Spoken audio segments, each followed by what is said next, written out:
Isang maganda at masayang buhay sa ating lahat. Inspirado lang ako kasi though marami tayong mga hindi maiwasang mga bagay na nakakapagbigay ng kalungkutan sa ating buhay. Mayroong isang verse na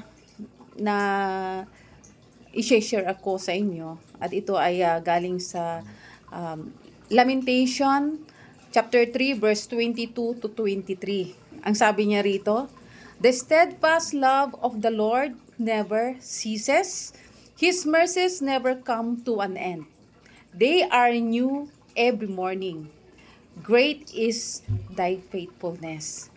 Sa Tagalog naman, ang sabi niya, sa Panaghoy 3 verse 22 to 23, ang pag-ibig ng Diyos ay hindi nagmamaliw, kahabagan niya'y walang kapantay. Ito ay laging sariwa bawat umaga, katapatan niya'y dakila. So, ang naisip ko na malungkot ka man kahapon, the mercy of God is new every morning. The steadfast love of God is new every morning.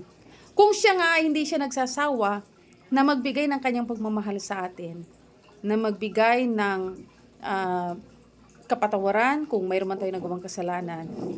Wala namang perfectong tao eh. Na-amaze lang ako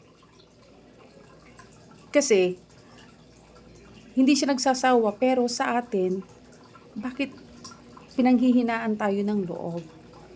So, this verse, itong mga verses na ito ay nagbibigay siya ng panibagong kalakasan. Yan. Personally, sa akin.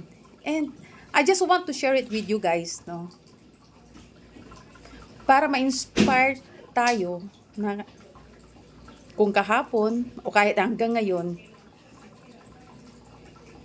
mayroon man tayong mga pinagdadaanan, we are not exempted sa mga mga problems na yan. Pero ito yung pinapaalala sa atin na ang pag-ibig ng Panginoon ay bago sa bawat araw. So, kailangan natin i-renew yung ating mind na hindi siya napapagod sa pagbibigay ng pagmamahal sa atin. Do hindi tayo kamahal-mahal, do hindi tayo kaibig-ibig, pero ang Panginoon, never niya tayong sinukuan. Kaya, wag din tayong susuko.